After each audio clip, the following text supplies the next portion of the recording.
Bueno, buenas tardes. Muy contento de que estén acá.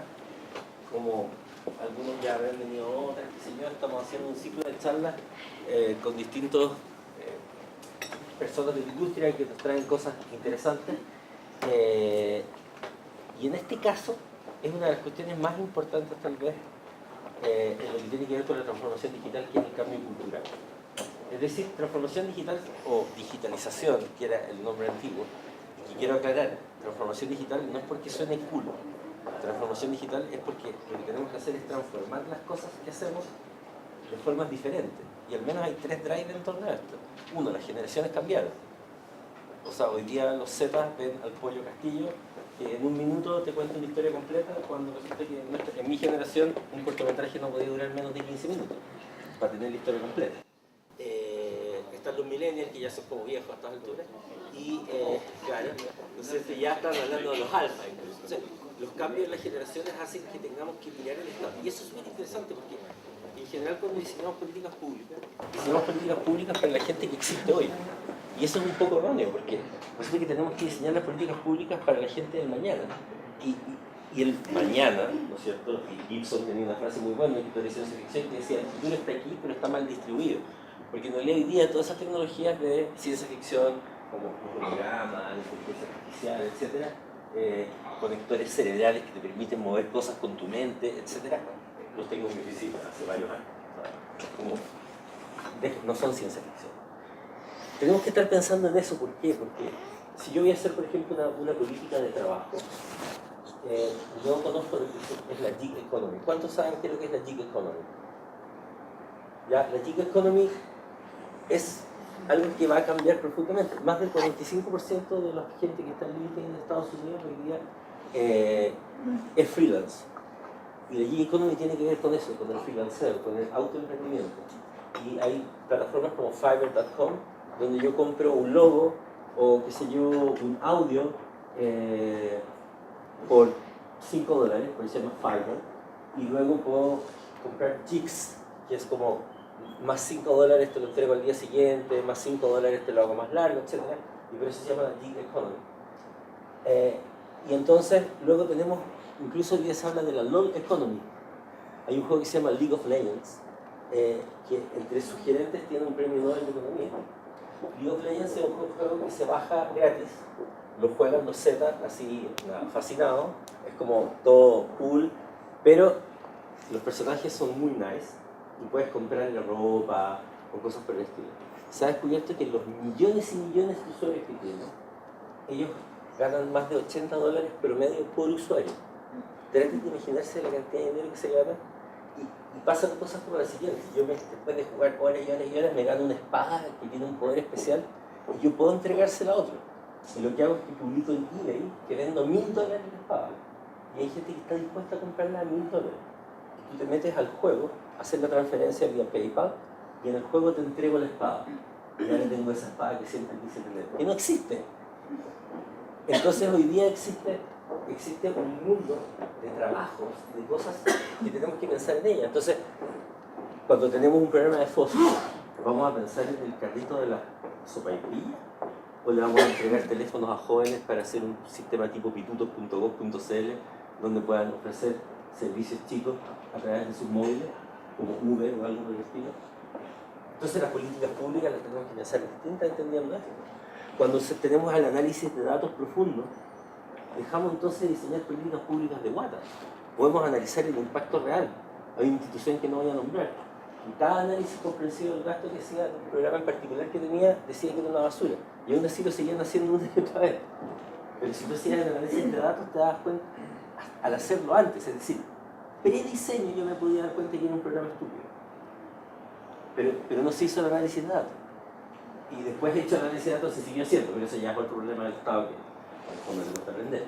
Pero en el fondo eso cambia la forma en que tenemos que pensar el cómo hacer las cosas. Pero luego vienen cuestiones como la cloud. La cloud no se viene, la cloud se vino hace siglos. O sea, IBM, no me acuerdo en qué año ya hizo las primeras máquinas virtuales. Y me acuerdo que ella tenía que luchar en el año 2012 con gente de tecnología que me decía que las máquinas virtuales eran una nueva tecnología que había que evaluar. Y era como, ya.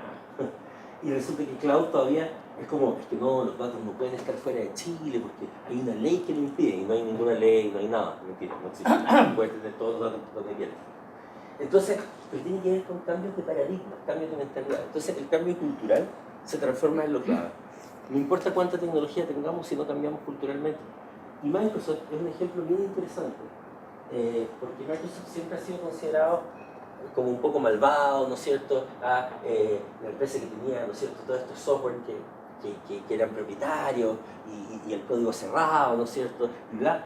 Y de pronto hizo un cambio cultural que nadie entendió. O sea, de pronto en Windows 10 ustedes pueden declarar y abrir un bash de Ubuntu y pueden correr aplicaciones Linux en Windows 10.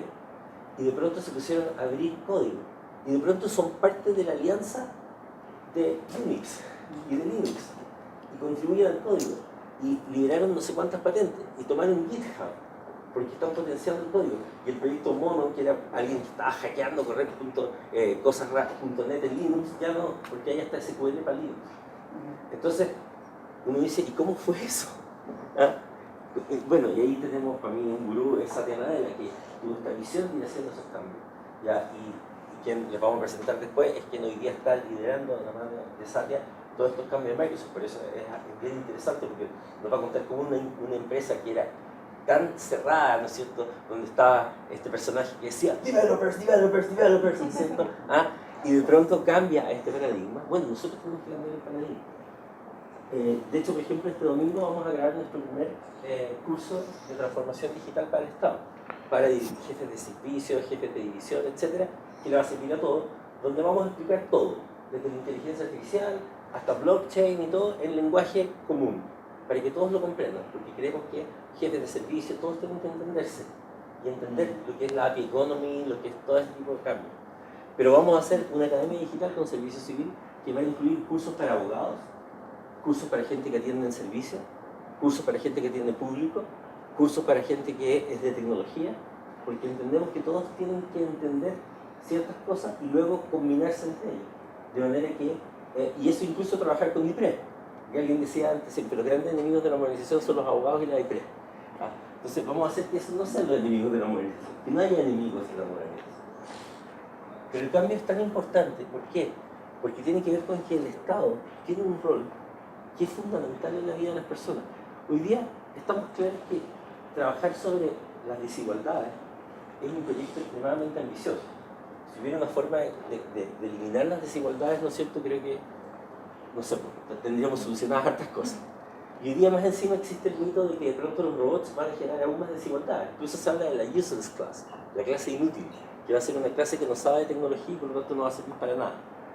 Bueno, la verdad es que todo lo contrario, podemos potenciar el ser humano con tecnología y es un poco lo que vamos a hablar acá. Pero como política pública, nosotros tenemos el deber de disminuir las asimetrías de información que existen con las personas.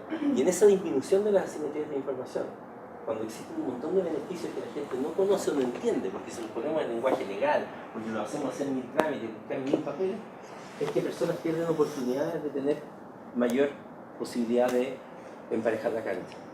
Porque de eso se trata de emparejar la cancha también. El de entregar la información de una manera que no solamente los privilegiados puedan hacerlo. Y el problema es que muchas veces las políticas públicas son diseñadas por privilegiados que nunca han conocido un pobre. Y no es Chile. Y considerar que conocer a un pobre es conocer a su nada, lo que es un poquito erróneo. Entonces, como profesionales y como servidores públicos, y me gusta la palabra de servidor público, yo siempre le digo a la gente que trabaja conmigo, soy muy exigente, despierten en la mañana pensando cómo facilitarle la vida a la gente y acuéstense sintiéndose culpables porque no lo han logrado aún. Y si no, no vengan a trabajar. Porque ese es nuestro rol, así de importante. Entonces, bueno, quiero dejar ahora, y no seguir dilatando el asunto, solamente quiero dejarles claro por qué para nosotros es tan importante esto. Y una experiencia como esta nos parece interesante porque fue un cambio radical, tan radical como sería transformar el Estado en algo completamente distinto y ultra cercano a las personas. Que recuerden, hoy día tenemos un 11% de aprobación por parte de la gente.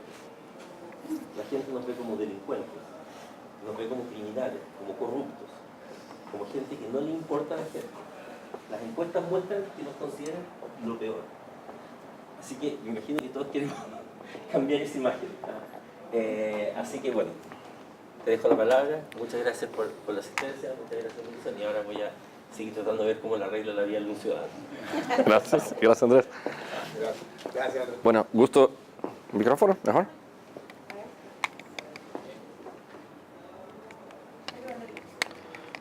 Bueno, yo creo que hay más chance, se está prendido, ¿no? Buenas tardes.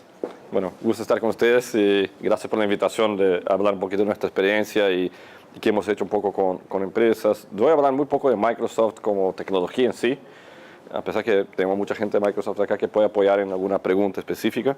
Pero yo estoy en la compañía hace 23 años. 13 años en Brasil, hace 6 años en Chile, de 2008 a 2014. Y hace 4 años estoy viviendo en la Florida con este rol, de un año para acá, con el rol de transformación interna nuestra para Latinoamérica. Y en los últimos 6 meses he escuchado mucho de clientes diciendo, bueno, cuéntanos un poco la perspectiva de Microsoft de transformación, porque mucha gente dice, un poco que habló Andrés, de que hemos tenido una jornada de transformación y no quiero decir que fuimos exitosos, porque eso no termina, ¿no? Es una cosa permanente, pero hemos tenido una buena jornada, los clientes han reconocido este trabajo y Satya ha sido un buen ícono para una empresa de transformación del tamaño nuestro. Entonces, hemos contado un poco qué experiencia tuvimos y qué vemos que está ocurriendo, por qué está ocurriendo esta transformación en las empresas. Sé que aquí hay un poco contenido un poco más pendiente al mundo comercial, pero la idea es cada vez más envision cosas, ¿no? Tener la visión de estos impactos y que vamos traduciendo esto para cada tipo de organización donde trabajan o de ciudadanos y clientes que atienden. Hagamos interactivo esto, o sea, si quieren interrumpir, interrumpan, porque esto no es para hacer una presentación, es más para hacer una conversación, ¿no? Y yo hago chiste que si yo fuera italiano, hablaría con las manos. Como no soy italiano y soy de Microsoft, uso la PPT. Entonces, no consigo resistir y no tenerla acá. ¿Okay? Voy a saltar unas cositas. Entonces, tres cosas que quería poder compartir un poco. Una es este escenario de transformación. ¿Por qué tanta discusión acerca de transformación? ¿Qué está pasando diferente que no pasaba antes? ¿No? El segundo, un poco de cómo estructurar un proceso de transformación y cómo hemos visto una manera de ordenar tantas iniciativas que uno puede tener, porque es muy desafiador poner todo esto en un plan de trabajo. Y por último, algunos aprendizajes. Y aquí podemos profundizar un poco el tema de cultura, que creo que es uno de los más importantes. La primera cosa, voy a empezar con un video. ¿Ustedes ya vieron este video del World Economic Forum? Yo lo dejo acá, porque a veces hay mucha gente que lo vio y no me gusta repetir cosas.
Siempre que hablamos de este tema de cuarta revolución industrial, tenemos la tendencia a hablar mucho por una óptica tecnológica.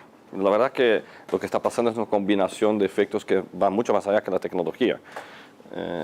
Ustedes todos trabajan con tecnología y ven cosas como las impresoras 3D, todo el tema de la nube, temas como inteligencia artificial. Ahora discutimos mucho el tema de la ética por causa de la inteligencia artificial, seguridad, ciberseguridad. Lo que aquí creo que es más interesante es notar que cada una de esas tecnologías tiene un efecto, pero cuando las combinamos es muy diferente. Imagina este tema de la Internet de las cosas conectado con la nube, conectado con Analytics y conectado con inteligencia artificial. El subproducto de esas cuatro cosas juntas es muy diferente que cada una de ellas individualmente. Y hoy tenemos la posibilidad de conectar muchas de esas cosas a través de tecnologías que son accesibles con la nube.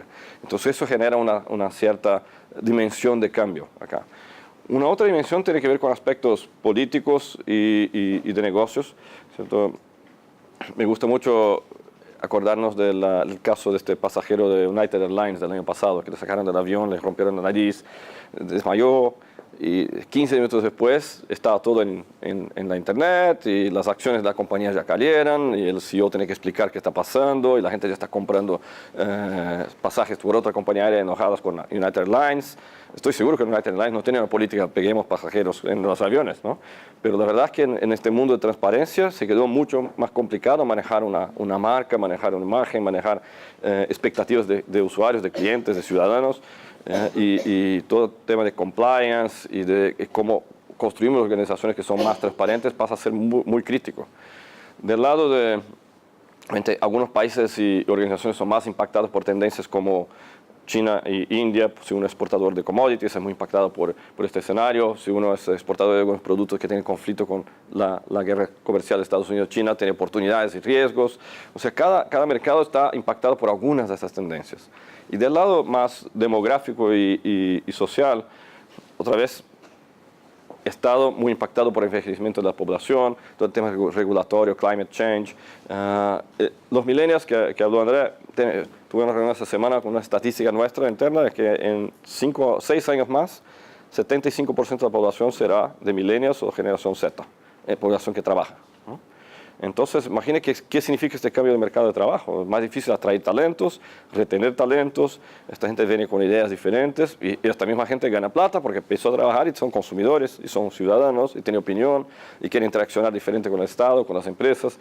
Este tema ya no es un tema acotado a la población que vende para los jóvenes. En 5 o 10 años más va a ser un tema central para cualquier uno que va a tener que lidiar con esto. Pero más que tener que trabajar en un ambiente donde esas tres cosas están ocurriendo al mismo tiempo, hay un otro efecto junto con esto. Están ocurriendo al mismo tiempo y más rápido. Hay una foto acá de Nueva York en 1905-1925. Pasaron 20 años acá y aquí no había autos y aquí no había caballos. Ese era el tiempo que tardaba para correr un cambio disruptivo. Ese es el Vaticano en 2005-2013. 8 años. Aquí no había teléfonos y aquí todos prácticamente tenían un teléfono en la mano. Y ahora vemos cosas como este caso de Airbnb, Uber, que en 2 o 3 años cambian situaciones de mercado muy grandes. Y de hecho, Airbnb y Uber entran en un mercado y no tienen ningún hotel y no tienen ningún auto, ¿cierto? Uno que está mirando diciendo, ¿qué va a pasar en mi mercado de hoteles? Y aparece este tipo que no, si quiere viene de los hoteles, ¿no? Entonces, hay una tensión muy grande del mercado corporativo diciendo, ¿cómo me preparo para esto? Yo no puedo esperar que llegue este competidor en mi mercado con una oferta disruptiva y que yo voy a conseguir actuar de manera rápida si empiezo tarde. Y por eso hay mucho de esta intencionalidad de que la gente empiece a hablar de transformación antes que tenga un problema de transformación. Porque si espera demasiado no consigue actuar. Y esto está pasando en todo lugar.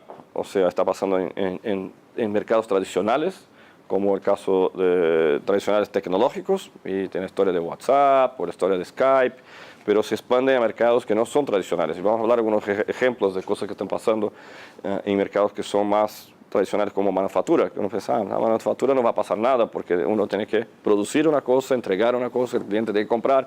Esto va a ser más difícil romper este ciclo. Y voy a mostrar ejemplos como no es así. Hay una cosa muy común, y esto aplica igualmente para una organización pública o para una privada.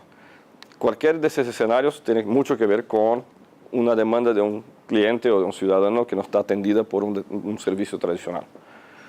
Y ahí van a buscar una solución diferente. El caso de Uber es interesante. Sales de acá, en la calle va a haber opciones de taxi y de Uber. Puede ser que sea el mismo precio. Capaz que el taxi, incluso depende de dónde vas, va a ser más barato. pero la gente se siente confortable porque sabe, viene dibujo del auto viniendo y sabe cuántas corridas hiciste el tipo, para dónde fue, sabe cuánto va a pagar antes de entrar en el lugar, no tiene que sacar la tarjeta al desembarcar. O sea, son elementos que no tienen que ver con el precio, pero sí tienen que ver con la experiencia que la persona está teniendo. Entonces, la verdad que la tecnología no es que causó esto. Lo que causó esto es que alguien no entendió la dimensión de cambio que existía en el usuario y apareció una otra organización que entendía y sí creó una solución para esto. Entonces, hay estos casos de Airbnb, de Amazon, de Uber, Netflix. O sea, esta dimensión de cambio tiene mucho que ver con cómo miramos afuera. Otro día me mostraron este ejemplo, ya que estamos llegando a Navidad, que cómo Santa Claus recibe los pedidos ahora, ¿no? Es muy difícil para todos el cambio, no es solamente para las organizaciones, para las personas también, ¿no? Ahora Santa Claus tiene que tener posiblemente una artificial intelligence para procesar los pedidos y poder hacer las entregas adecuadas. En este mundo, todos ustedes trabajan con tecnología más cercanos o un poco menos, pero en el mundo de disrupción hay niveles diferentes de cambio, ¿no? Uno puede decir, voy a hacer un website y entonces tengo una transformación. Y hay ejemplos de transformación más complejas, como el caso de nuestro caso, que somos una empresa que originalmente vendía productos y pasó a ser empresa de servicios.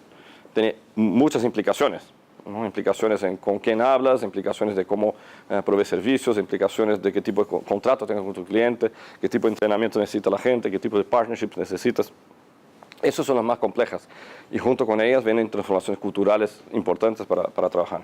Ahora hay gente trabajando en otros niveles, ¿no? Trabajando en más automación de procesos que también tienen beneficios. Para el mundo comercial, que estamos pensando en la motivación, una motivación importante de impacto social, pero también en motivación económica, hay mucha gente pensando en los business models. O sea, cuando hago cambios más disruptivos, genero diferenciaciones que son más difíciles de copiar. Entonces, es más difícil implementar, pero también es más difícil copiar. Entonces, cada organización está definiendo cuánto profunda va a ser este cambio. Otro día encontré este ejemplo, una comparación de una arquitectura tecnológica, que ustedes todos trabajan con cómo es un consumo de transporte, ¿no? O sea, el mundo viene de un auto que era propio, que es igual con on-premise, ¿no? Un software on-premise. Después va una infraestructura as a service, es como tuviera un auto list, ¿no? Algunas capacidades no tiene, pero puede ser un platform as a service o un software as a service, donde está comprando todo el servicio. Con estas disrupciones, lo que está pasando comparando con un auto, ¿no? Es el caso de Uber, en verdad, es una combinación de ecosistemas. Cada auto de esto es un ecosistema. Y hay una plataforma que al final integra todo este ecosistema. Y vamos moviendo para tener integraciones entre ecosistemas. Hay un caso de un colega nuestro que fue a tomar un Uber en São Paulo y tenía la opción que había un piloto de una oferta que se llama Ubercopter.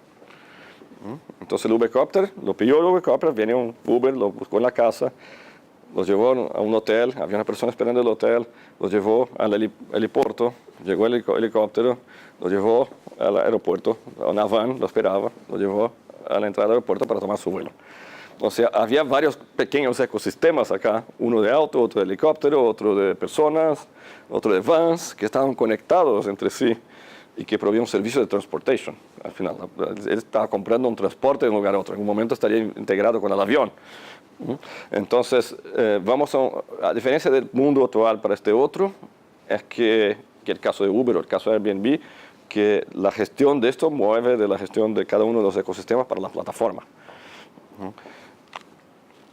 Y cuando uno piensa en estos cambios, hay dos capabilities, o sea, dos capacidades. Una capacidad que es muy asociada con la tecnología, esta capacidad digital, de cómo integrar las plataformas y producir una infraestructura que sea eficiente, con una capacidad cultural.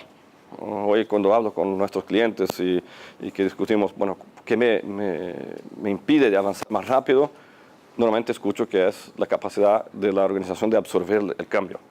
Obviamente la gente siente miedo con cambio, es natural, pero cómo tratamos el cambio para que sea más fácil de absorber y con entendimiento de dónde vamos y por qué vamos para una dirección. Entonces, estas dos dimensiones son súper críticas. Creo que hay mucha conversación del lado izquierdo y poca conversación del lado derecho, pero a medida que vamos avanzando vamos percibiendo que hay mucho que hacer por ahí. Entonces, después que discutimos, bien, entiendo el contexto, viene la pregunta, pues, ¿cómo empezar? ¿No? ¿Cómo organizar un proceso de transformación? Y nosotros vemos esto en tres grandes fases. Una fase que es donde consigues imaginar cómo es este futuro, ¿no? Miras las tecnologías, las demandas de la gente, el ambiente externo donde estás y empiezas a soñar un poco, ¿no? Después tienes que transformar esto en un plan de negocios, ¿no? Un plan de implementación, y después lo implementas. Una cosa que aprendí de este último año, que estoy haciendo este rol, y voy para el segundo año ya haciendo este rol, es que yo pensaba esto como un proceso lineal. Entonces ponemos un PMO acá y hacemos un project management, ¿no? Pero la verdad que no es así, es más o menos así este proceso. O sea, es un proceso casi que continuo, porque uno implementa capacidades, después pasó un año, descubre que algo funcionó, algo no funcionó, pero que el ciudadano, el cliente cambió, la tecnología cambió, hay otras opciones de hacer las mismas cosas y vas construyendo capabilities en niveles nuevos. Entonces la manera de manejar esto es diferente a la manera que típicamente manejamos un proyecto, que trae más complejidad y tiene que tener una visión más de largo plazo que una visión transaccional. Y si gastamos un poquito de tiempo de este tema del Dream, yo que siempre digo a la gente, y vale creo igual para el sector público y privado, que la definición de valor de lo que estamos haciendo no está en el servicio, el producto que entregamos, está en la percepción que la gente tiene de este servicio y producto. Y me gusta comparar con un Lego. Todos fuimos niños, ¿no? Algunos tienen niños y saben que un Lego puede ser un conjunto de bloquitos de este. Si compra el plástico vale centavos. Si compra los bloquitos valen, no sé, $30, cuesta un paquetito, este bloquitos en Amazon. Y si compra el avión de Star Trek son $150. Pero la cantidad de material que hay ahí son las mismas. Pero el niño percibe una diferencia muy grande de los tres productos y está dispuesto a pagar más, y el padre está dispuesto a pagar más, y la madre por ese producto más caro, porque hay una percepción de valor más fuerte. Entonces, no da para tener esta conversación de transformación sin entender esta dimensión de usuario, de cliente, de ciudadano, para poder avaliar impacto. Les voy a dar un par de ejemplos del mundo comercial y algunos del sector público, de esta primera, digamos, si vamos a hacer un proceso de transformación. La manera como lo estructuré aquí es como si fuera una casita. O sea, uno mira esta experiencia de usuario y este usuario se relaciona con nosotros a través de productos y servicios, que es la primera etapa. Entonces uno tiene que planificar la evolución de estos productos y servicios. Después hablamos de otros pisos de la casita que complementan esto. Una manera de proveer productos y servicios digitales es a través de servicios digitales puros, ¿no? O sea, como el caso de Netflix, contenido, ¿no? Vas a hacer una consulta en website. El caso de Netflix es bien conocido. Lo que a mí es muy interesante es mirar que Netflix es una organización que no tenía que cambiar, no tenía motivación para cambiar. Estaba en el máximo de su negocio cuando ya había peleado con Blockbuster, y Blockbuster ya estaba en calidad y tenía todo su negocio de distribución de DVDs. De repente definen que van a moverse al mundo digital. Pero todo lo que hago bien es la logística de entregar DVDs. ¿Por qué voy a cambiarme? Porque el mundo me dice que van a querer consumir servicios digitales. Entonces, como que se deshace de su mayor activo, lo más importante, para hacer un producto nuevo. Y ahora está en una transformación nueva. Voy a consumir contenido de otros, voy a crear mi propio contenido. No, pero me voy a pelear con los estudios porque tengo mi propio contenido. Pero el usuario me está diciendo que quiere contenido de este tipo. Y están por ahí evolucionando en etapas. Es una compañía que ha logrado construir una capacidad de reinvención que es una referencia para todos. Otro ejemplo, compañías que hacen ofertas y productos y servicios basados en datos, ¿no? En este caso es casi más interesante mirar el mundo público, ¿no? La cantidad de datos que el mundo público tiene cuando uno de los ministerios y las entidades, las organizaciones públicas, cómo transformar esta cantidad de datos en servicios digitales que te pueden impactar la productividad, o te pueden impactar la eficiencia, te pueden impactar la calidad de servicios. Hay N cosas pasando acá en el mundo privado y público. Este ejemplo de esta organización S4 es una organización pequeña, es un grupo de arquitectos digitales en Argentina que hacen mapeo de plantaciones con drones ¿no? Y con datos públicos. Algunos dicen, mira, esta región tiene más riesgo, esta tiene menos riesgo de productividad de una cosecha. Entonces cruzan estos datos con datos de previsión del tiempo a lo largo de los próximos meses. Y después se unieron a un banco y creo que fue con Cargill o con una empresa de semillas y crearon una semilla con garantía. O sea, son datos más el tipo de semilla más una banca. Y dice, plantar esta semilla acá cuesta más caro porque el riesgo es más alto que plantar acá. O este plantador tiene más riesgo que este plantador. Y por lo tanto tiene un producto nuevo. La evolución de esto podría ser una semilla as a service, donde digo, te doy la semilla que sé que vas a cosechar esta cantidad después, por lo tanto me vas a pagar por el resultado. ¿No? Nada impide que siga en esta dirección, pero el origen de esto es el dato.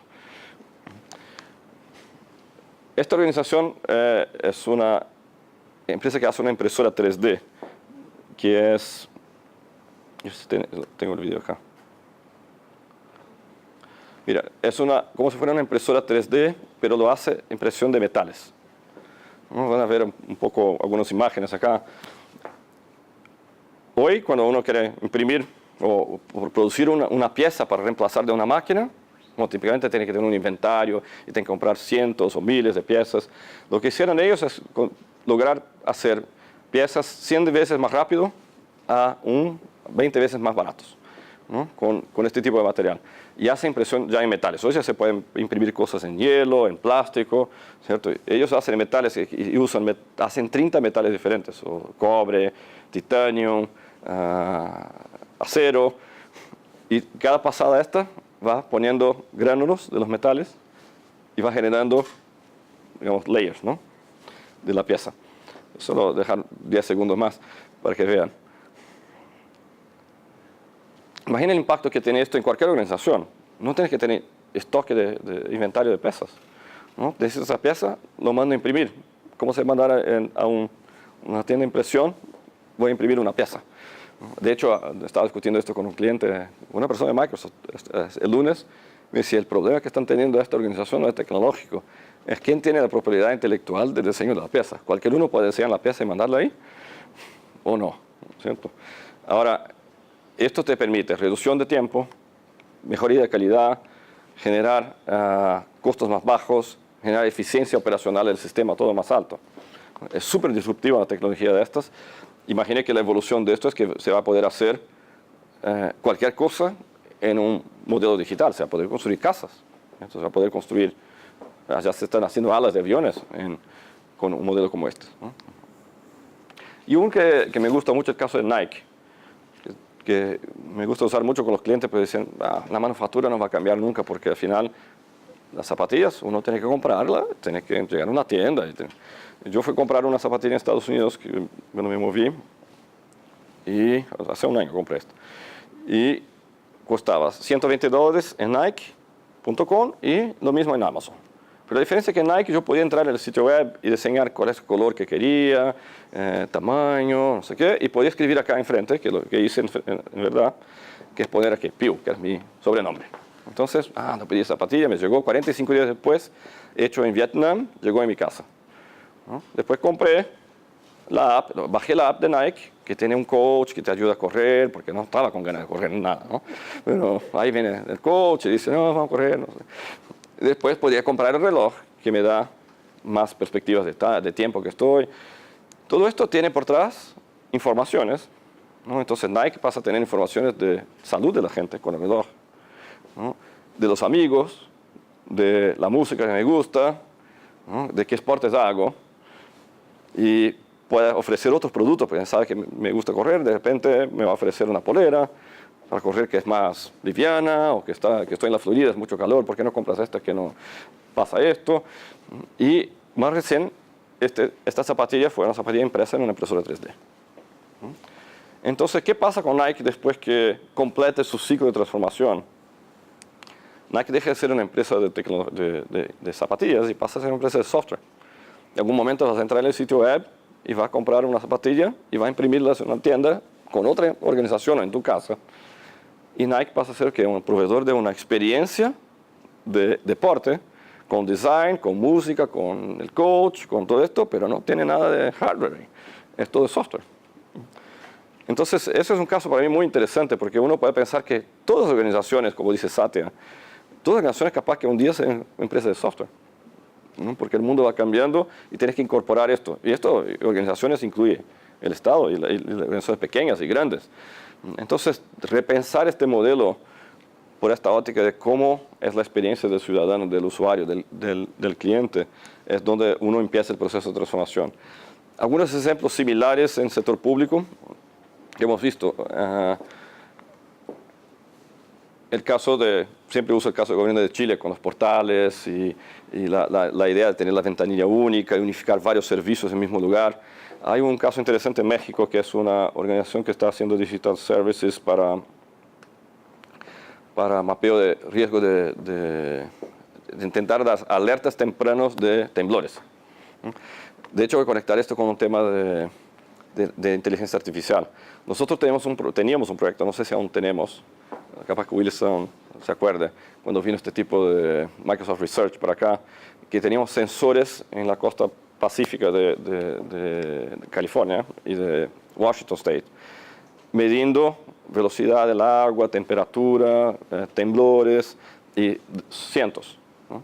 ¿Y cuál es el plan? Es cuando tengamos un temblor, yo puedo volver a identificar cuáles son las señales en el océano que me dan indicaciones que va a haber un temblor y cómo puedo tener esta identificación temprana. Y diseñar un modelo de Artificial Intelligence que me permita modelar esto en base a datos prácticos. Ese es el tipo de iniciativa que está ocurriendo con datos, integración de IoT, con datos masivos, con la capacidad de procesar esos datos.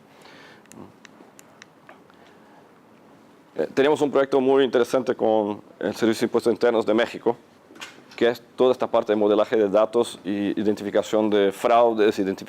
Empezó todo el proceso con la entrega de declaraciones de impuestos digital, pero evolucionó esto para tener una masa digital de datos que puede decirte que hay riesgo, no hay riesgo y dónde hay riesgo de evasión fiscal, por ejemplo, ¿no? Agiliza la entrega, les permite crece en recaudación todo año en escala, sin necesidad de invertir más, porque estás todo en la nube, y ahora empieza a tener analítica. Había un amigo que me contó, un amigo uruguayo, no fue Wilson en este caso, Rodrigo, me contaba que el Servicio de Impuestos Internos de Uruguay, por ejemplo, está cruzando datos usando lectura de imágenes de periódicos para cruzar datos de anuncios de periódico de gente que arrienda casas en Punta del Este. ¿Cuáles son los teléfonos? Cruza con la base de teléfonos, cruza con los nombres, y después cruza con las declaraciones y dice, tú arriendas 10 casas, pero no tiene ninguna. ¿Puedes explicarme un poco más de este tema? Porque no dice que gana ninguna plata y tampoco tiene una casa. Y ahí empieza a buscar información que va para otro lugar. Pero empieza a cruzar con redes sociales, ¿no? Tienes fotos de esto, de tu Facebook acá, que está en esta casa linda, pero no veo que... Siempre está en la casa, pero no veo que tiene una casa. Imagina qué dirección puede ir. Hay un rato entramos a la discusión ética, ¿no? Se puede, no se puede, pero la gente está poniendo información pública, bueno, es pública. Y la información del Estado es del Estado, ¿cierto? Y las declaraciones son informaciones. Y la ciudad de Ámsterdam, por ejemplo, está intentando hacer mucha digitalización de procesos. ¿Cómo logro tener digitalización de procesos y de dispositivos? De los buses, de las experiencias que la gente tiene en las interacciones físicas con las municipalidades y intentar crear un gobierno 100% digital. Y que pueda proveer servicios públicos. Hay mucha gente invirtiendo acá en temas de urbanismo. Estaba con un chico que es una empresa, partner nuestro, de Medellín. La ciudad hizo una integración de datos con Waze. ¿Y qué quieren hacer? Quieren hacer planificación urbana. Es decir, ¿cómo va a ser el tráfico hoy? Porque sé cuánta gente está yendo de dónde para dónde. Entonces van de acá para acá. Entonces, ¿cuál es mi demanda de transporte de autos? Están haciendo ahora una evolución que parece que tiene un proyecto muy interesante en el metro de Medellín, porque sabemos cuánta gente anda en el metro, pero raramente sabemos la información de quién viene de dónde para dónde. Entonces, empezar a mapear quién entra, en qué horas y dónde, con datos, tarjetas que son identificables, por decir, ¿no? Y decir, bueno, esta gente viene de acá para acá a esta hora del día y empezar a hacer proyecciones. ¿Cómo eso avanza durante el año? ¿Qué tipo de transportes complementarios puede dar a este ciudadano? No un dato genérico de planificación. Entonces, esta parte de planificación urbana es una que tiene una potencialidad increíble de uso de datos e integración de dispositivos.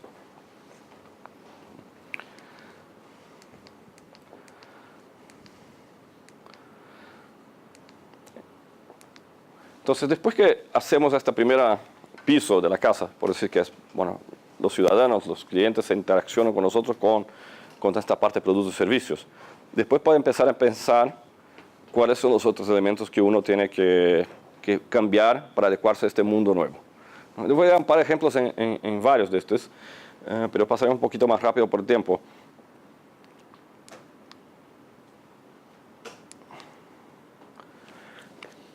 El caso de engagement, ¿no? la parte de conexión. En el mundo comercial es mucho más engagement, ventas y marketing.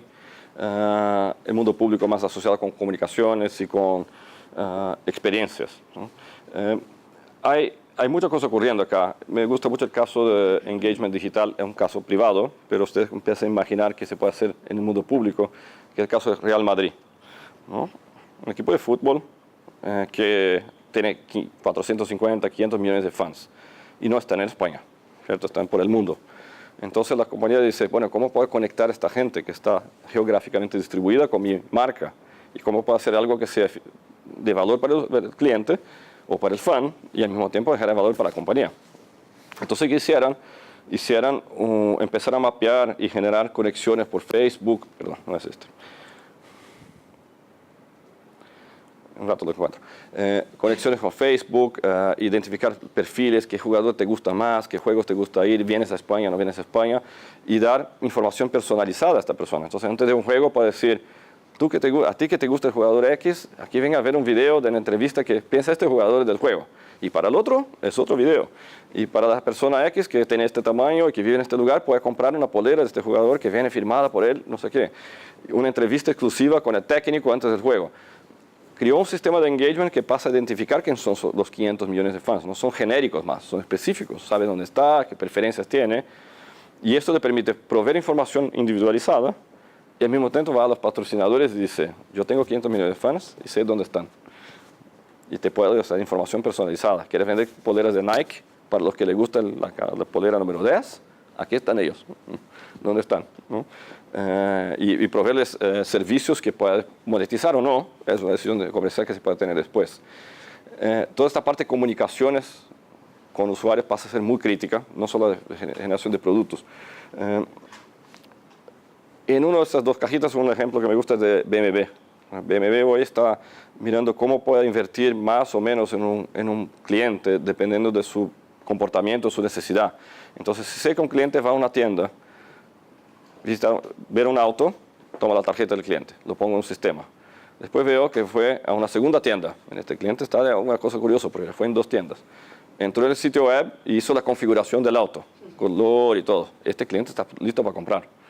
Para este cliente le proveo un test drive, pero no ofrezco para todos otros. Entonces imagina la cantidad de interacciones que un ciudadano tiene con el Estado en diferentes ubicaciones, diferentes escenarios. Vas a descubrir quiénes son las activos, menos activos, quiénes son los más influenciadores, quiénes son menos influenciadores, quiénes son trendsetters de necesidades. Y esto todo parte del engagement de la comunicación. Un otro ejemplo muy interesante es la isla de Jersey. Está haciendo, por ejemplo, automación del proceso de vistoría, se dice. Cuando van los bomberos para ver si el edificio tiene las condiciones, no tiene condiciones. Entonces usan mecanismos digitales para mapear dónde hay más riesgo, menos riesgo en tiempo real. La gente va y no sale con papeles, sale con un blueprint, ya tiene la planta, puede ver la planta dónde están los problemas que tiene que arreglar y todo esto fluye de manera digital. La segunda persona que va a verificar ya sabe exactamente dónde va y qué tiene que hacer. El otro ejemplo que me gusta mucho es que aplica mucho al sector público por la cantidad de gente que conecta. Hay todo este tema de los bots, por ejemplo, de cómo reducir costos de interacciones. Pero hay otras tecnologías con inteligencia artificial que son muy impactantes. Van a escuchar acá una persona haciendo un pedido en una casita esta de drive-thru de McDonald's. Esto podría funcionar igualito en un call center.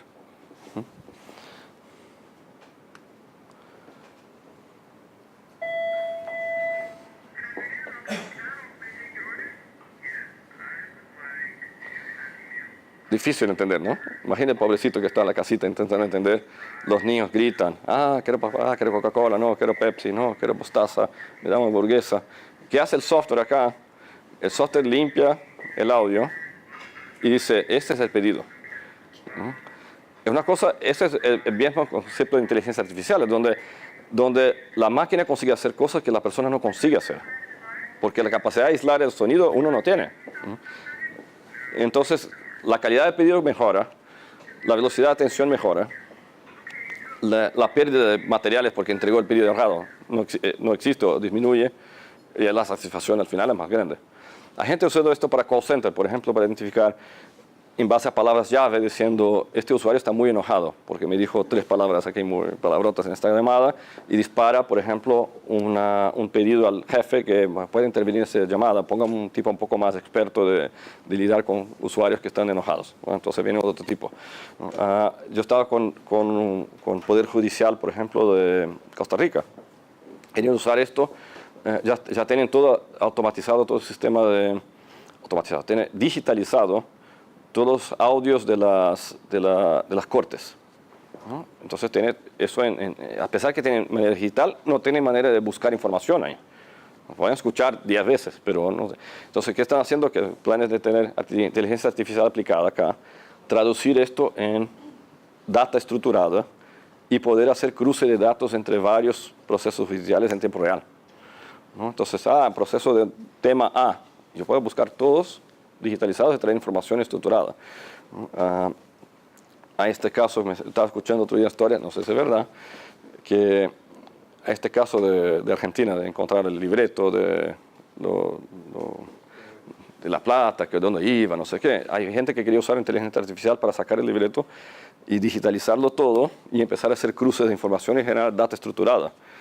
Un trabajo que se iba a tardar meses de hacer, se podía hacer en días. Entonces, hoy la inteligencia artificial consigue transformar audio, video, data desestructurada en información que uno puede analizar. Yo estuve un par de meses atrás con la policía de Trinidad y Tobago, que fueron a visitar la policía de São Paulo. Otro tipo de uso. Video con reconocimiento de imágenes. Entonces la policía está usando esto para decir, en una carretera, el sistema identifica que hay una persona. Aquí no debería haber una persona. Aquí debería haber auto solo. Te da un flag. Hay una persona cruzando la pista. Shell está usando esto para diciendo, hay una persona que está fumando cerca de una bomba. Flag para el tipo ahí adentro. La policía en Brasil quería hacer integración de todo el sistema de cámaras de los bancos con el sistema de la policía y empezar a identificar en tiempo real, aquí ocurrió un evento, aquí es la imagen, donde lo encuentra esta persona en otros sistemas de cámara de otros lugares, o una persona que va en 5 bancos el mismo día, pero me parece sospechoso la situación, o uno que entra con el casco dentro del banco, me dispara una alarma antes del robo ocurrir, como un potencial evento. Son cosas que uno no puede poner a una persona que va mirando la carretera, hay una persona, ¿no? ¿Cierto? Pero la máquina sí puede hacerlo y te aumenta mucho la productividad con esta estructuración de imágenes.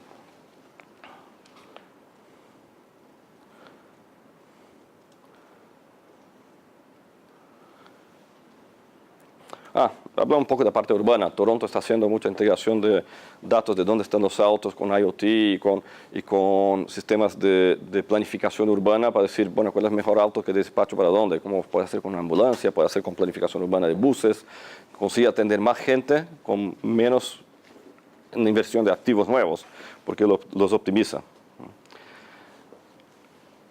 El tercer piso de la casita es esta parte de la gente, ¿no? Ahí entra, bueno, ya sé qué quiere hacer, ya sé cómo las plataformas de integración con los usuarios, cómo ayuda a la gente que sea efectiva. Ajá. Entonces hay 4 cosas que vemos muy importantes.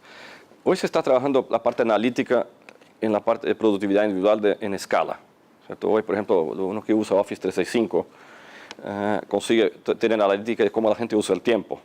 pasan mucho tiempo en reunión, no van mucho afuera, mucho adentro, cómo puedo optimizar mi ambiente físico. Hay una universidad que está usando esto, por ejemplo, mapeado de salas de reuniones, diciendo cómo la gente usa los espacios físicos y cómo cambio el diseño de una organización en una escuela en base al uso que la gente lo hace. ¿Qué horas, cuánto tiempo quedan para reuniones, para presentaciones? Esta parte de productividad individual es muy poderosa. Tengo un tipo que está en la calle haciendo un trabajo. ¿Cómo le puedo potenciar con información en tiempo real? Como es un vendedor, le quiero dar información. Es un tipo que está tomando los consumos de luz en las máquinas, ya que no tengo IoT aún, que le puedo proveer información en tiempo real. Esta medición me parece rara porque el tipo consume 10 por mes y ahora me está diciendo que son 10.000. Puedes volver acá mismo y decir que está mal. Entonces, ¿cómo hace esa conectividad y provee información para que la gente pueda tomar decisiones ahí enfrente del usuario, enfrente del cliente y no generar procesos que a veces son muy largos? Cuando hablamos de nueva manera de trabajar, un poco lo que Andrea y la parte de cultura son dos cosas que Andrea comentó acá. O sea, la nueva manera que la gente espera usar un espacio físico es diferente. Solo voy a mostrar un slide acá. Eso sí, podría ser una hora de conversación. Hay varios elementos nuevos en esta interacción que una persona tiene con las organizaciones donde trabaja. El tema de movilidad pasa a ser cada día más importante. La gente ya no quiere tener esta cosa de trabajo 9 a 5 y no puedo buscar a mi hijo a la escuela que está enfermo a las 3 de la tarde. ¿Cómo debemos flexibilizar para que la gente pueda trabajar y optimizar su tiempo?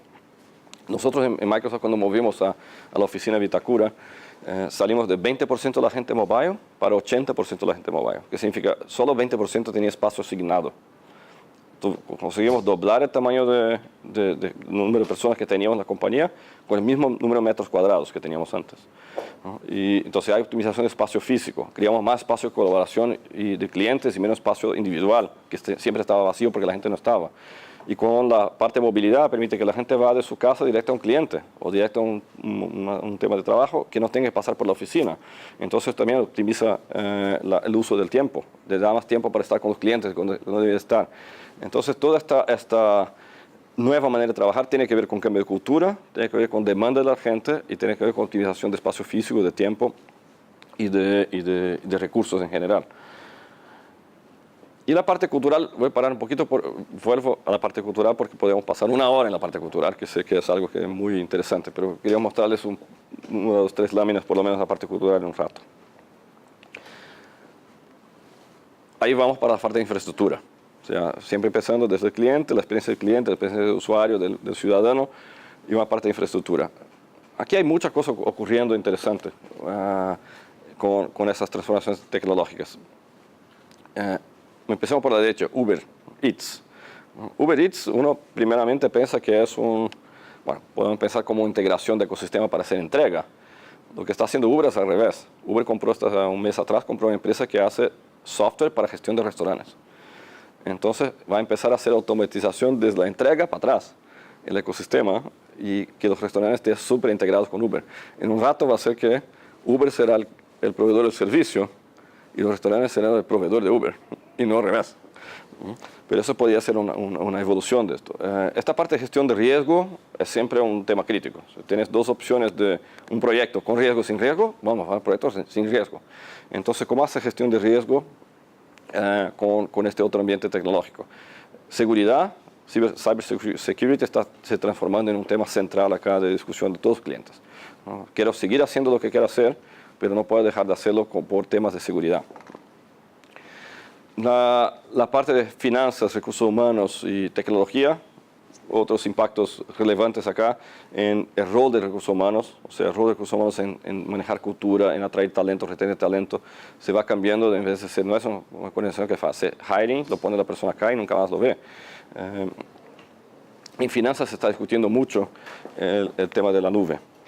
En la nube tiene un impacto financiero porque es mucho más barato. Si piensas, un data center, el número que tenga en la cabeza puede ser que no sea más pero un par de años atrás, capaz de ustedes tienen un dato mejor, ¿no? Pero un data center, creo que 60% del costo de operación de un data center era energía eléctrica. Mitad para el procesamiento y mitad para refrigeración. Por eso la gente pone los data centers en la agua, en el hielo, para ver si reduce parte del costo de la calefacción, ¿no? Pero si piensas que esta parte, por ejemplo, tomamos el caso de Chile, energía solar, puedes tener data centers con costo de energía eléctrica mucho más bajo que en otros países. Ventaja competitiva, ¿no? Como país y como organizaciones. Otro escenario, la gente piensa en el data center, hay que hardware. Escala te hace diferencia de costo, ¿no? Nosotros tenemos data centers que son containers que se quedan uno arriba de otro, una cancha de fútbol llena de contenedores. Algunas son de storage, otros son de procesamiento, otros son de refrigeración. Y un tipo va y dice, este hard drive está mal. Viene con un carrito, saca un hard drive, mete el otro. Listo. No toca nada, ¿no? Gestión 100% automática. Entonces, ¿esto qué hace? Hace que mover cosas a la nube tenga impacto económico, es uno, que es lo más obvio. También tiene impacto la velocidad que uno consigue hacer cosas. Yo venía un proyecto acá, en el sector público, cuando estaba acá en Chile aún, y la persona decía, aquí me gustó de una cosa sola, no importa el costo. Yo no tengo que comprar hardware, no tengo después instalar hardware, no tengo que entrenar a la gente de cómo usar el hardware, no. Entonces mi usuario puede ir derecho acá y hacer las cosas, crear esos portales, y yo no tengo que hacer nada, no, esto quiero, inmediatamente. Porque tengo esta lista de proyectos que tengo que hacer y este no es una prioridad para mí, ficar creando portales de SharePoint. Entonces hay una movimentación muy grande de empowerment de la gente, de los usuarios, pero también de agilidad, de cómo generas un ambiente de que la gente pueda tomar decisiones más rápidas. Entonces la velocidad es una, el costo es otra, la tercera, mucho asociada con servicios que no puedes tener en el ambiente físico. Por ejemplo, toda esta parte de análisis de imágenes, no hay capacidad de procesamiento para que uno pueda mirar imágenes todo el día y ver si está pasando, si la gente entró con el casco en el banco. O sea, eso es procesamiento que se hace en escala, ¿no? Hay un caso muy interesante en la parte de inteligencia artificial, si les gusta el tema, el caso de Tesla, ¿no? Donde Tesla, los autos ya están capacitados para ser autónomos de Tesla hace un poco más de un año. ¿Y qué está haciendo Tesla? Está capturando las imágenes, creo que son 6 o 8 cámaras, más infrared, más no sé qué. Está capturando imágenes y construyendo los algoritmos de vehículo autónomo en base a cómo reacciona un conductor cuando algo pasa. Si tú no tienes esta información, está haciendo al revés. Estoy imaginando, va a pasar esta cosa y entonces el auto tiene que reaccionar así. Tesla está haciendo al revés, te está construyendo en base a la práctica cuál sería el algoritmo. Entonces, este accidente ocurrió, volvemos, veamos la imagen, el tipo reaccionó, no reaccionó, ¿cómo el auto tendría que hacer en este caso? Y va evolucionando el algoritmo. Pero es data intensive procesar esta cantidad de información. Imagine que 6 cámaras del auto absorbiendo información en tiempo real. ¿Dónde va a meterlas? Sé que era un desafío que tenemos en Alma acá. ¿Cómo va a meter la cantidad de datos y digitales sin nube? Y esta otra, y saliendo de la nube y yendo un poco más a la parte de productividad de activos, que típicamente es un desafío de todos, pero el gobierno típicamente maneja una cantidad de recursos que no es pequeña. Hay un par de ejemplos interesantes usados acá también. Voy a mostrarles dos. Aquí tenemos un proyecto que se llama las vacas conectadas. ¿Qué son las vacas conectadas?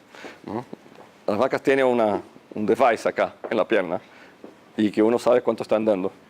Y las vacas, cuando llegan en el momento de la inseminación, o un poco antes, empiezan a andar más rápido. No sé, siente calor, no sé qué pasa, ¿no? Y uno sabe medir diciendo, el momento ideal de inseminación de una vaca es 3 días después que pasa este evento.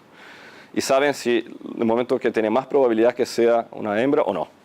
Entonces eso aumenta 70% la probabilidad que que la inseminación sea efectiva. Hay gente usando informaciones, por ejemplo, encontré un parque en Colombia que está usando informaciones de imágenes para hacer identificación de calidad de flores. O sea, ¿cuál es la hora correcta de hacer no sé, cosecha de flores? Cultivo, el cultivo de las flores. Entonces, en base al tamaño, el color y no sé qué, y lo usan drones para volar, identificar dónde hay riesgo. Hay gente haciendo esta planificación para aquí en nuestra incubadora. Con Imagine teníamos un tipo que estaba haciendo estos dispositivos de irrigación conectados y que podía cada dispositivo definir cantidad de agua que necesita ir en este espacio porque estaba conectado. Entonces esto aumenta la productividad. Otro día discutí una historia que un tipo que estaba haciendo pilotos de usar las cámaras para una granja. O sea, está bien, las vacas conectadas consiguen entender, pero la granja, ¿cómo son las gallinas conectadas? No, es que hay las cámaras y hay infrared y miden la temperatura y el aire y cuánto caminan las gallinas. Y cuando la gallina está enferma, para de caminar y se queda ahí parada por mucho tiempo. Entonces la cámara ve que esta gallina no anda, gallina enferma. Hay que removerla porque si no se contamina con las demás. Es un tipo de cosas que no se podía hacer antes. Poner un tipo mirando las gallinas así, no imagino que sea muy efectivo. Y además remueve la gallina 27. Bueno, ¿cuál es la gallina 27? No sé cuál es. Un otro ejemplo, Rolls-Royce en las turbinas. Las turbinas tienen miles o cientos de dispositivos. ¿Qué hicieron ellos? Crearon un dashboard de datos de las turbinas. Algo así.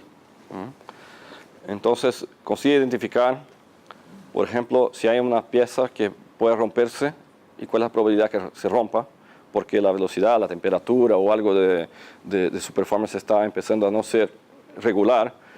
Entonces, planifican el reemplazo de esta pieza para que el avión no quede parado. Y ya sé que la pieza tiene que venir acá, mando a imprimir en la impresora 3D, entrego la pieza acá, paró el avión, ya cambiamos la pieza. ¿No? El avión no para. ¿No? Y también descubrieron en el camino que hay pilotos que gastan menos combustible para despegar un avión que otros, de un aeropuerto específico, en una cierta condición de tiempo. Entonces, con la analítica vuelve diciendo, ¿qué hizo este piloto que le permite ser más efectivo en el uso de combustibles? Usó los flats, así, y vuelven y hacen todo este análisis. Entonces, imagina la cantidad de datos que uno puede, después que tiene los datos listos, empezar a hacer analítica y concluir mejor uso de los recursos al final. Y tú puedes al final tener con los mismos recursos proveer mejores servicios y menos pérdida. Este caso es de Gerdau en Brasil.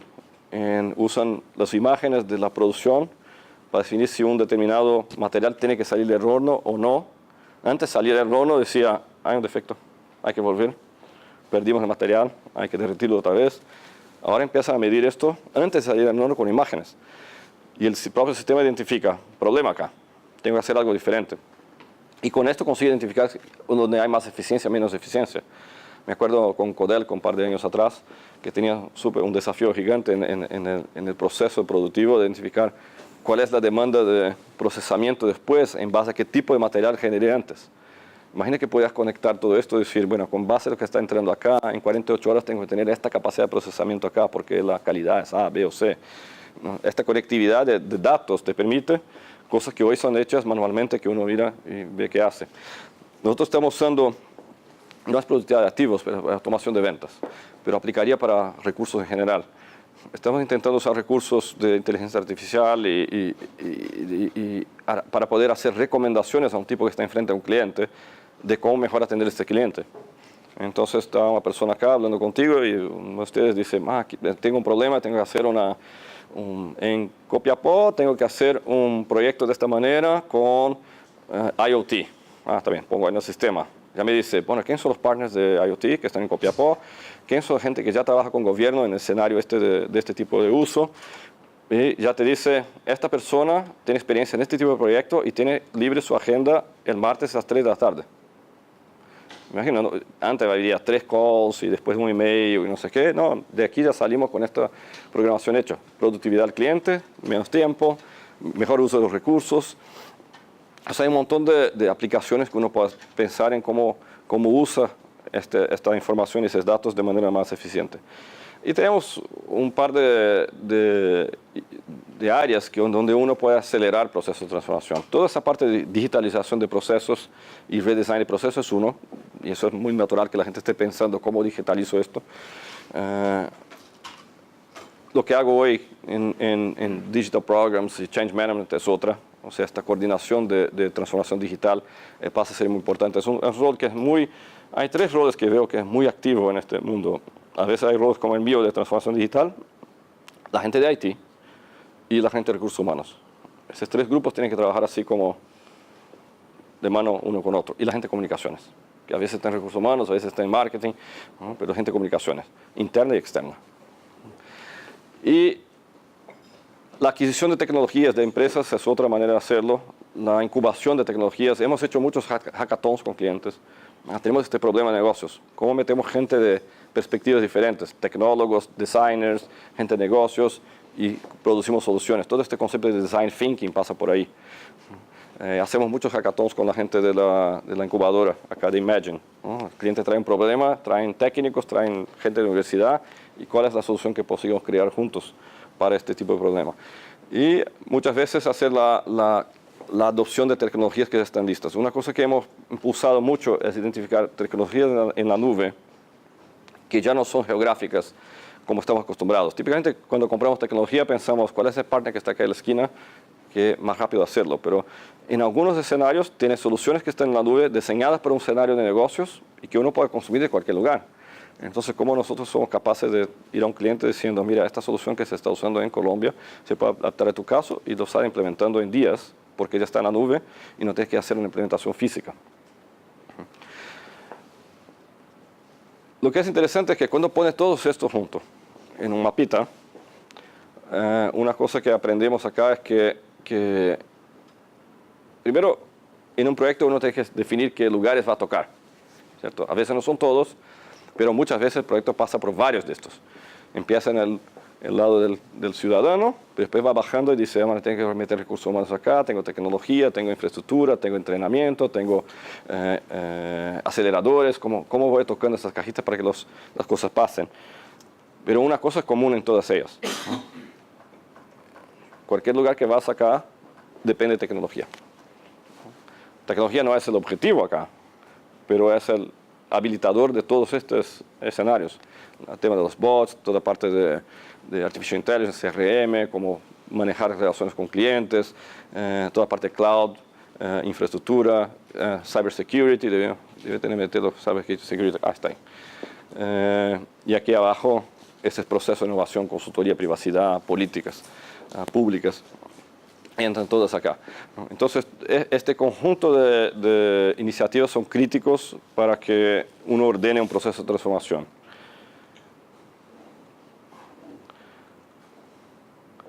Si ustedes trabajan con hacer la ejecución de esto, típicamente cuando uno, después que hizo el Dream, tiene que ir a la parte de design. Y ahí vamos, ahí queda más difícil, ¿no? Típicamente hay metodologías donde trabajamos nuestro equipo de servicios, pero hay muchas empresas que hacen esto, que es donde mapeas las ideas de portafolio que quieres tocar y cuáles son las más impactantes y cuáles son más fáciles, más difíciles y más rápidas de implementar. O sea, tú quieres hacer primero las que son de más impacto y más rápidas, y las que tienen menos impacto y son muy complicadas no quieres hacerlas, las abandonas. Pero hay algunas aquí al medio que después tienes que priorizar. Y de la priorización va el ejercicio de los capabilities, ¿no? Que tengo capabilities para implementarlo o no, donde tengo que complementar con cosas que tengo con soluciones de otros. Nuestro proceso de transformación empezó un poco por ahí. Esa mirada de, tengo esta demanda de mis clientes y tengo esta misión de negocios y no puedo entregar mi misión con los productos y servicios que tengo hoy. Entonces, hicimos todo el mapeo de qué queríamos hacer, dónde vamos, cuáles son las capacidades que necesitamos construir acá. Y esto generó al final un portafolio de proyectos. Obviamente cada proyecto de esto puede ser un mundo, ¿cierto? Tengo un proyecto que debe tener un portafolio de productos en la nube. Bueno, ese es un mundo, ¿no? Pero después que definimos el primer nivel de cosas, decimos, tengo que recapacitar mi equipo de ventas. Tengo que recapacitar mis partners, tengo que desarrollar otros tipos de soluciones. En el mundo comercial, cuando digo que un usuario en vez de pagar $100 por el Office va a pagar $10 por mes, bueno, hay que explicar al accionista que va a tardar 10 meses para que este mismo 100 sean 100. Entonces, ¿cómo uno hace esta parte de modelaje financiera, de costos, de inversiones? Hemos que invertir mucho en el tema de cambio de cultura. Y espero que ustedes han sentido desde el lado de clientes que estamos intentando hacer diferente y ser mucho más orientados al impacto de la tecnología y menos a la tecnología en sí y cómo nos vamos a apoyarlos en esto, ¿no? Y entrar a toda la parte de inversiones de infraestructura. Y al ejecutar, yo creo que hay 4 grandes bloques acá en la parte de ejecución. Una es, creamos un sistema de gobernanza del cambio, donde hay representantes de cada una de las áreas que va a ejecutar procesos de cambio, pero también hay roles horizontales que cruzan todas las áreas.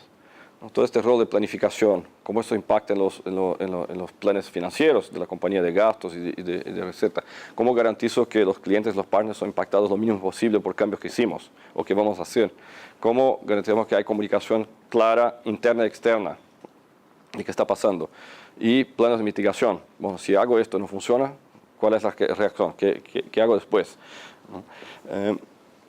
Hemos creado sistemas a capturar insights internos y externos. O sea, ya teníamos algunos externos, pero de escuchar a los clientes qué está funcionando y qué no está funcionando, los partners, pero también escuchar a nuestra gente. ¿No? Me dijiste que esto todo cambió, pero yo no sé ejecutar el trabajo. ¿No? La manera como me pagas no es igual con la manera de lo que me pides para ejecutar. Mis clientes me piden esas cosas y no consigo entregarles porque no tengo esta capacidad. Y con esto generar este PMO de evolución continua. ¿Cuáles son las cosas que tenemos que cambiar y evolucionar? Y ya entrando un poquito en la parte de Change Management, estos 3 pilares para mí son los críticos de gestión de cambio después de la ejecución. La parte de comunicaciones, muchas veces decimos, la gente no está colaborando con el cambio o no compró el cambio. Y aprendí que gran parte de la gente que no compró el cambio porque no entendió el cambio. Nos dimos el trabajo de explicar, y cuando vas a organizaciones muy grandes que tienen fábrica, a veces uno piensa, no voy a explicar este tipo de la fábrica que el cambio porque es muy complejo, no va a entender. No va a entender, ya asumiste que no va a entender y después no sabes por qué no compró el cambio y no está ejecutando lo que querías. Entonces hemos tomado una actitud muy diferente de comunicar la estrategia externa e internamente muy claramente. Comunicar comportamientos nuevos que uno espera del cambio. Comunicar cuál es el beneficio al cliente, o al usuario, o al ciudadano. O sea, el propósito no es porque queremos ganar más plata, el propósito es porque el cliente me está pidiendo cosas que no consigue entregar hoy. Y la existencia del negocio depende de este cliente estar satisfecho.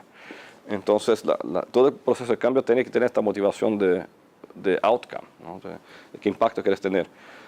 Y todos tenemos que celebrar lo que funciona y mostrar que algunos cambios son largos, pero tienen que mostrar los quick wins al camino. Estaba con un grupo de partners y me decían, cuéntame un poco más de la parte de procesos internos, qué cambiar en procesos internos, ¿no? O sea, nosotros ha significado trabajar en herramientas, procesos y capacitación de gente. La parte de capacitación es más obvia. La parte de procesos y herramientas también descubrimos al camino que la manera como medíamos las cosas no podía continuar igual. Viendo un producto por 100 y otro que es 10 por mes, no puede ser igual.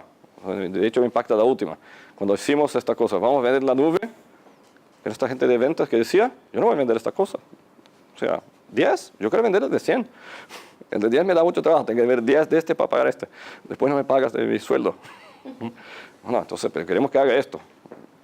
Hay que tener consistencia, como mides, cómo pagas y cómo reconoces la gente, ¿no? Y proveer las herramientas adecuadas para que esto funcione con la gente que está trabajando con los clientes y con los partners que están trabajando con los clientes. Mis aprendizajes. 6 aprendizajes. 1, no da para empezar un proceso de transformación mirando a los servicios y productos. Tienes que mirar la experiencia del cliente. Los hoteles que estaban mirando otros hoteles no vieron a Airbnb llegar. Los taxis que están mirando otros taxis no vieron a Uber llegar. ¿Por qué? Uber está resolviendo el problema del cliente, no es con un otro taxi. Entonces, hay que entender esto. Yo hablaba con una empresa otro día que hace cementos. Entonces, el tipo me decía, los cementos son iguales hace 4.000 años. Yo no creo que van a tener un problema de transformación digital con los cementos. Y es verdad. Ahora, capaz que la gente haga casas con impresoras 3D, ya se está haciendo en China, y no va a tener cemento. Entonces el cemento va a seguir igual, no tengo dudas, pero si sigues mirando el cemento y no entiendes qué la gente hace con el cemento, vas a perder algún proceso de transformación que va a pasar. En el sector público es siempre más difícil, porque el sector público es un proveedor único de muchas cosas. Pero de hecho, la gente hoy ya piensa en, voy a vivir acá, voy a abrir mi negocio en este otro país, voy a abrir este negocio en esta otra ciudad porque me provee calificaciones mejores. Ese entendimiento de qué está pasando es igual importante para el sector público porque de alguna manera es competitividad del país y es también competitividad del sector privado, ¿no? El segundo elemento que hay una inversión de liderazgo muy importante. O sea, si la primera persona del equipo de trabajo, de la organización que está liderando el cambio, en nuestro caso Satya, que es nuestro CEO, no está comprometida en mostrando los comportamientos y tomando decisiones que son difíciles, esta cosa no va para frente. O sea, es muy fácil que uno mire al jefe y el jefe dice, no, para este grupo terminó la transformación, no va a pasar nada más. ¿No? Y si uno mira arriba y ve ejemplos de que por qué esto no debía pasar, ¿no? Entonces, estos dos primeros para mí son los dos más críticos. Hay comprometimiento y hay intencionalidad al cambio con una motivación genuina, ¿no? La motivación genuina tiene que estar anclada en un usuario, en un cliente, en un ciudadano. No está anclada en la eficiencia operacional. O entonces no llamamos transformación, llamamos eficiencia operacional, que también es una iniciativa y la tecnología ayuda, pero no es una digital transformation, es otra cosa. Ahí viene el tercero, el tema de cultura. Que hoy cuando hablo con clientes, lo que más escucho es esto. O sea, yo necesito ayuda en cambio de cultura. Porque ya entiendo más o menos qué voy a hacer como estrategia de transformación, pero cómo hago este engagement de la gente. Nuestro equipo de servicios hizo un trabajo con la Universidad de Chile que me pareció muy interesante. Que el resultado fue más o menos esto. Fue mapear en la barrita azul cuál es el proceso, digamos, más técnico de transformación digital. Cuáles son las etapas que uno tiene que pasar. Lo que hicieron fue mapear cuáles son los equivalentes de un proceso de cambio cultural que debían pasar al mismo tiempo. Una cosa que aprendimos en el camino es que la gente piensa en cambio cultural en la última fase. Ya hizo todo acá, ahora voy a hacer la implementación, miremos qué vamos a hacer para adopción. Eso está muy bien para adopción de cambio de herramientas. Pero cuando dices cambio cultural, que es de comportamientos y de mindset, de pensamientos, eso tiene que empezar antes. Entonces lo que hicieron fue mapear hitos acá, como mapeo de capacidades que la organización tiene antes de implementar el cambio. Diagnóstico de cultura. Hay una, déjame mostrarles una lámina solo. Porque cuando hablamos de cultura, siempre paramos pensando, ¿qué es cultura? Y cultura tiene elementos que no son objetivos. Entonces, la parte de comportamientos es algo que es visible en la cultura. Pero sistemas es otra manera de ver la cultura. Queremos que la persona sea orientada al cliente, pero todas sus herramientas le dicen para orientarse adentro. Bueno, está dando un señal de que esto no es importante o que otra cosa es importante. Los símbolos. Entonces hablo, aquí somos todos iguales. Ese es el comedor de los gerentes y aquí es de los demás. Bueno, entonces no digamos que somos todos iguales porque la gente entiende esto como dos cosas diferentes. Y esto refuerza que no debía haber cambio porque hay una disonancia entre los símbolos y tal vez no tenga que decir que son todos iguales, entonces, pero tenga que ser consistente los símbolos con esto.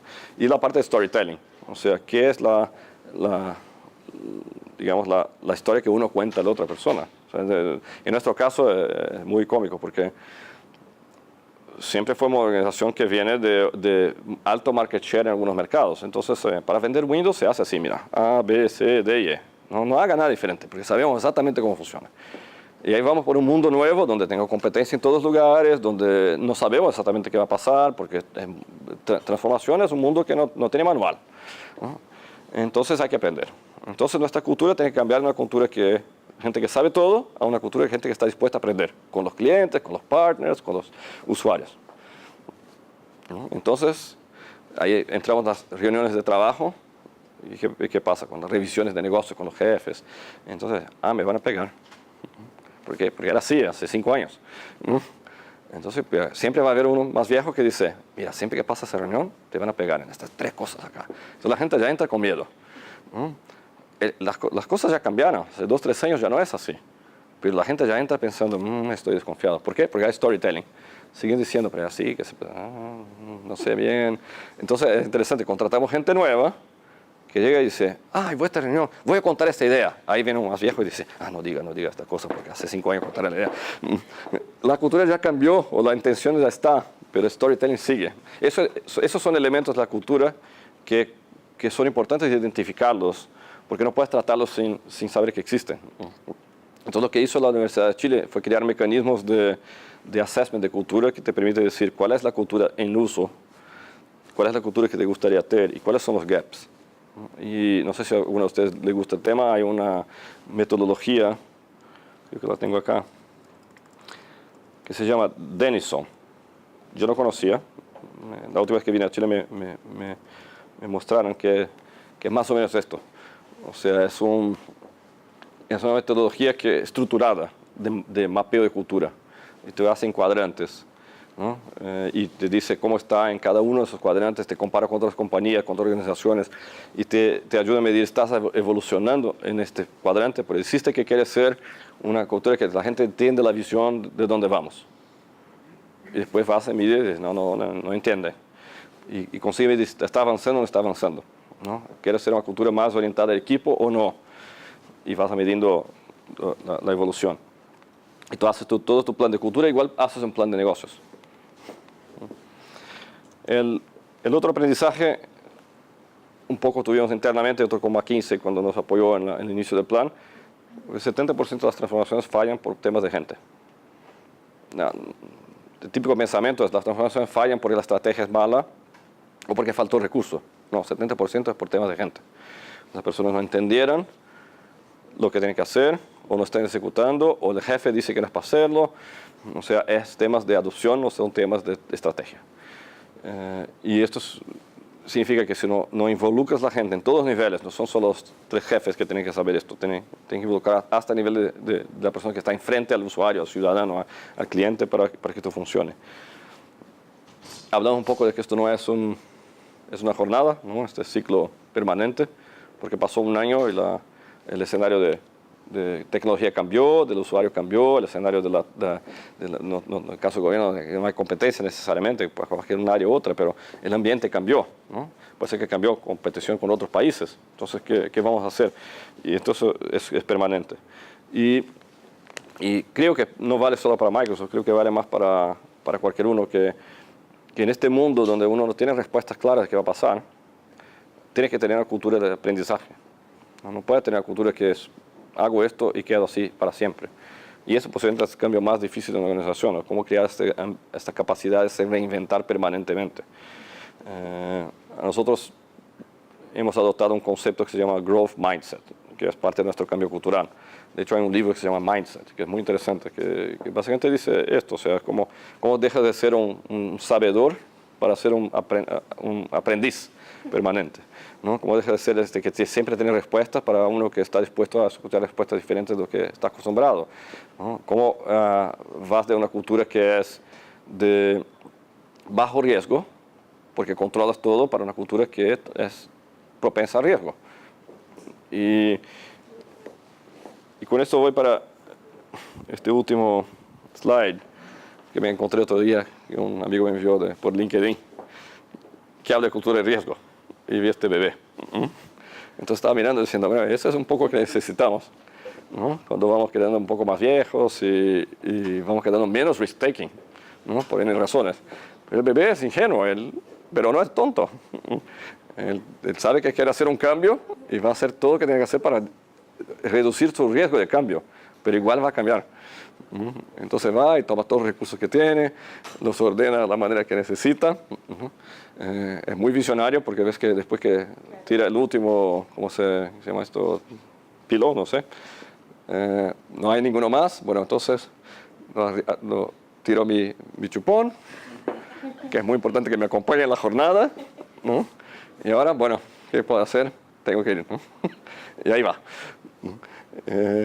Entonces es divertido. Y la primera cosa que hace después que baja es buscar su chupón.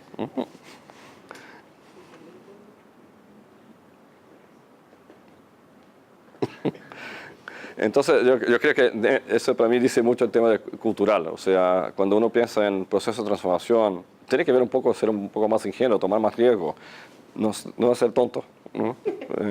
Hay maneras de hacerlo que sea ordenada, que sea creativa y que sea efectiva para la organización, para las personas, para los usuarios. Y esto aprendí en Chile, ¿no? O sea, para nosotros que estamos metidos en esto, a veces nos da ansiedad también porque tampoco tenemos respuesta. Pero la verdad que ningún mar en calma y se experto en marinero, ¿cierto? Uno que era en su carrera, tener experiencias que te posibiliten desarrollar capabilities, ¿no?